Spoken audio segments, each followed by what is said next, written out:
the New 80s Revolution with Jason Nupp, a one and all show full of fun where anything can and does happen. Pickups, fan mail, toy reviews, camping with the New 80s Revolution Jr. Whatever the heck else does not fit into a specific category, Jason covers it right here, folks. And now, the host of the New 80s Revolution, Jason Nupp.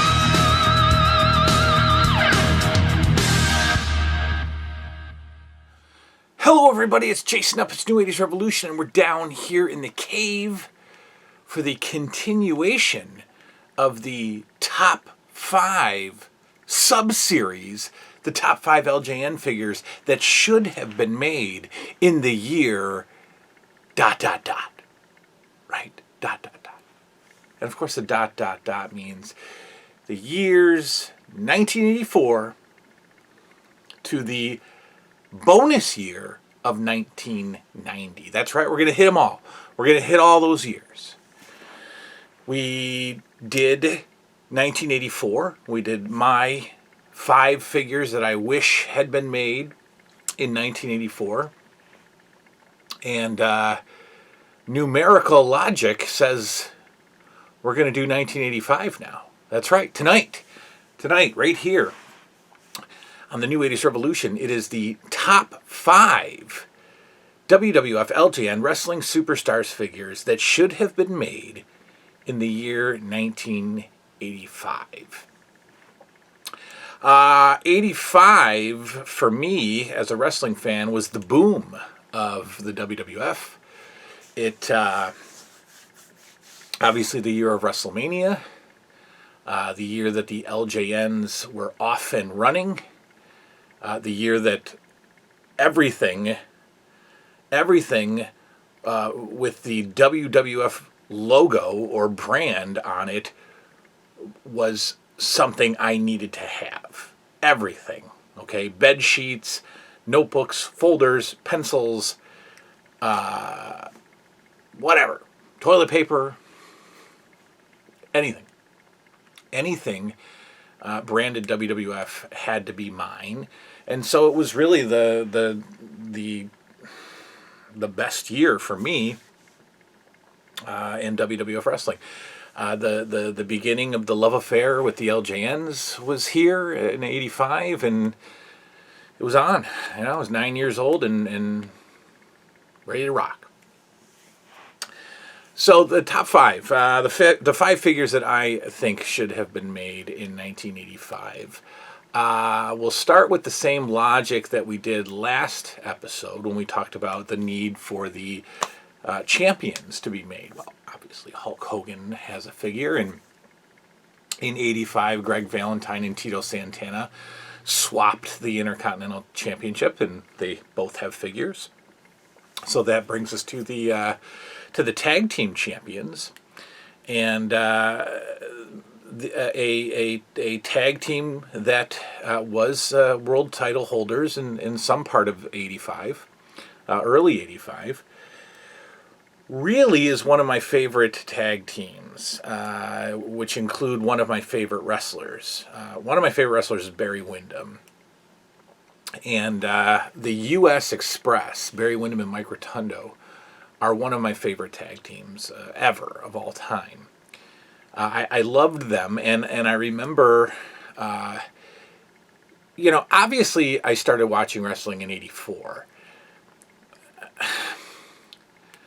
But it's hard for me to say how involved I was in '84, right? I was 8, and just starting to be aware of it, and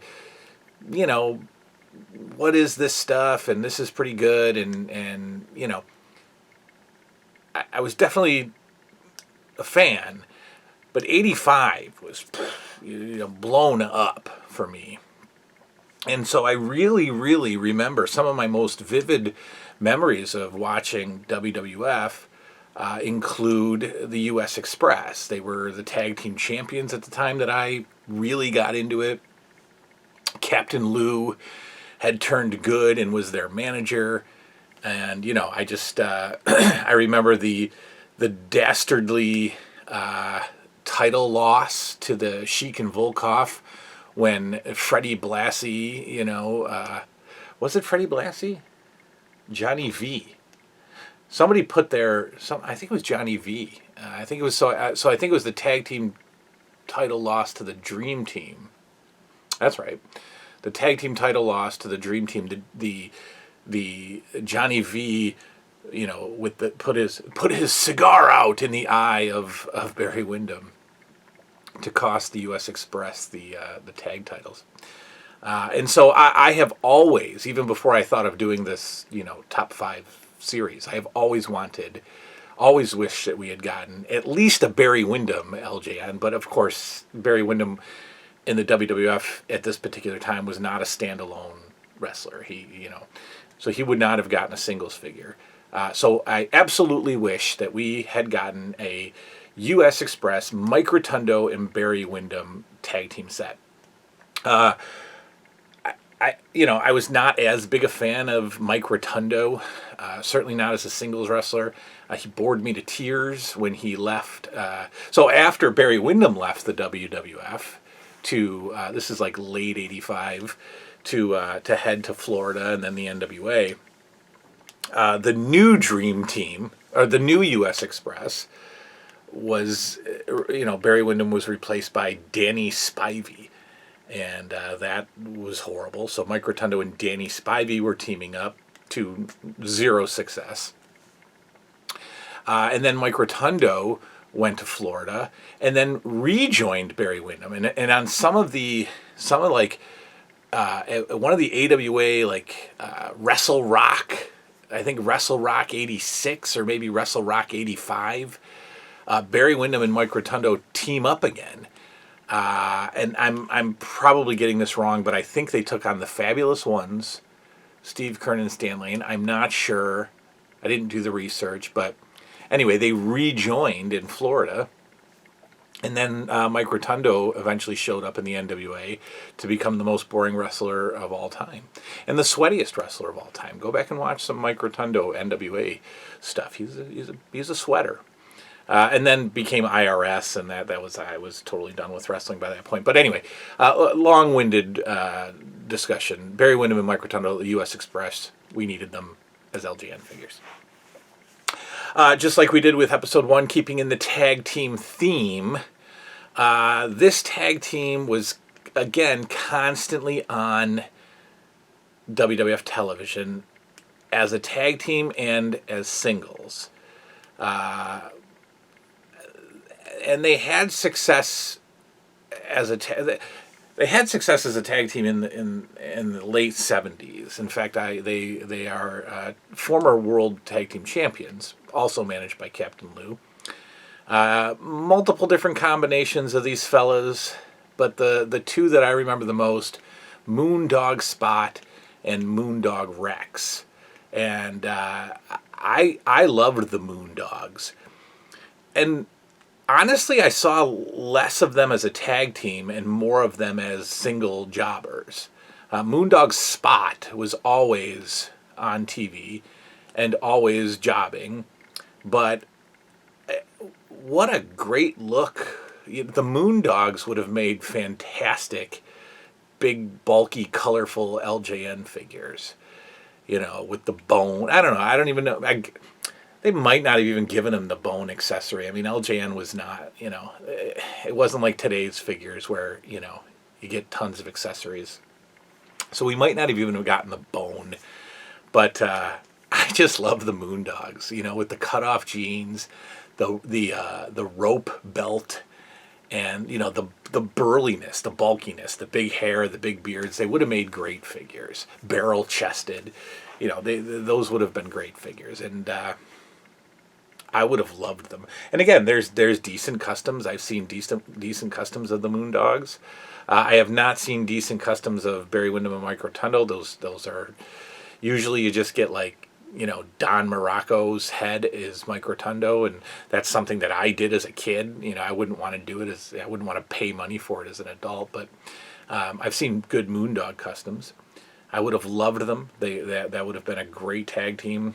and I enjoyed watching them as a kid. I really, there's Moondog Spot as WWF Enhancement is just one of those sort of iconic memories of 80s wrestling for me.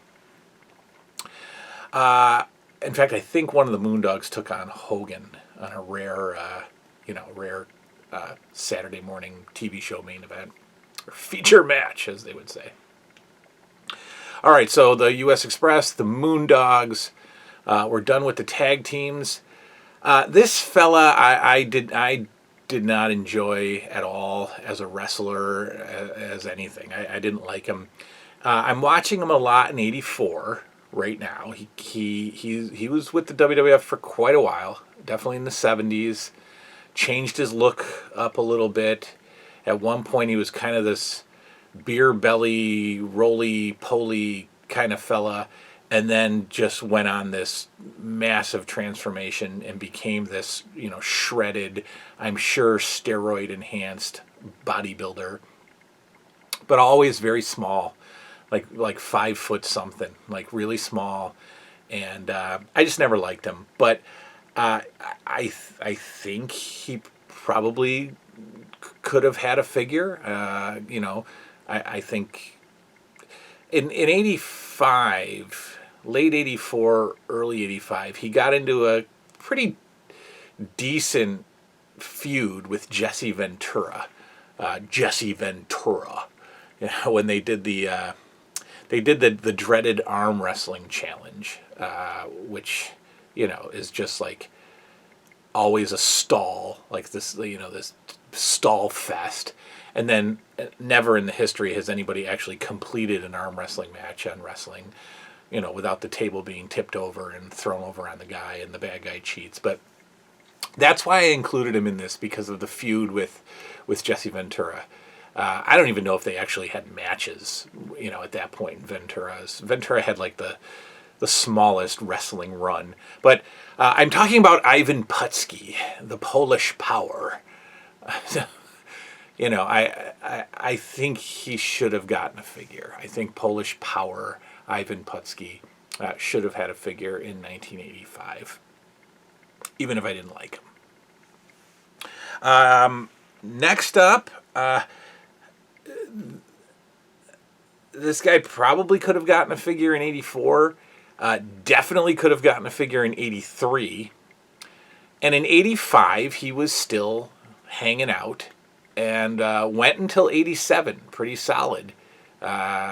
He was, there. And first, I believe, Triple Crown winner in the WWF, World Champion, Intercontinental, and Tag Team. I believe he was a Tag Team Champion at some point in his career, like early, I think. Anyway, Pedro Morales, I think, could have had a figure in 1985. And I've seen some decent Morales customs, but again, they use Don Morocco, and they just pretty much do a total paint job on the Morocco body, and somehow work the head to look like Pedro. And again, customs are so tricky, because if you're not totally resculpting the figure or somehow putting a brand new head on it, it's still, Pedro Morales is still Don Morocco with brown painted body and orange trunks. It's never gonna be good enough for me. But I think Pedro Morales in 1985 was about the right time to get him a figure, I think. And sadly, towards the end of his run with the WWF, they were just using him as pretty much glorified enhancement. At that point, they were jobbing out old poor Pedro, who'd been with them since the 70s. He was, I don't really remember Pedro anywhere else. I mean, he might have gone to like Puerto Rico to do some like WWC stuff here and there, but he was always loyal to WWF. And I think he had like a backstage role with them after 87 or so. He was, gone and retired. I think he did some, I think I remember seeing him like, the pull apart brawls, where he's wearing a suit or something. And I also think he did some Spanish commentary for them. Pedro Morales, I think, deserves a figure in 1985. Finally, I always like to toss in a curveball there, but certainly not out of the out of the realm of possibility. Because think about it, we've got Mean Gene, we've got the suited up Vince McMahon, managers aplenty, right? Who else? Vince McMahon and Mean Gene. Oh, referees. We've got referees from the LJN line. So it's not out of the it's not out of the realm to have Howard Finkel, ladies and gentlemen. Howard Finkel. I don't think that's a stretch. I mean, the guy's face was on television from 83, late 82, all the way to, I don't know, last week. Howard Finkel, longest WWF employee ever. And not just the loyalty to the company, but the voice, ladies and gentlemen, the voice of our childhood. The voice of my childhood is Howard Finkel. No doubt about it. The voice of my childhood is Howard Finkel. And I think that would have been very easy to throw him in the line. Not replace Mean Gene. We certainly need Mean Gene. But Mean Gene, we always used him as our ring announcer. He wasn't a ring announcer. He was the interviewer. So if we're making all those figures, if we're making Vince, who kind of a pointless figure, I suppose, and we got Mean Gene and we got the referees, absolutely we could have gotten a Howard Finkel LJN. I would have loved that. Basically Mean Gene was my Howard Finkel. So anyway, that's that. That's 5. Couple of honorable mentions I thought of, maybe a Blackjack Mulligan, right? He had a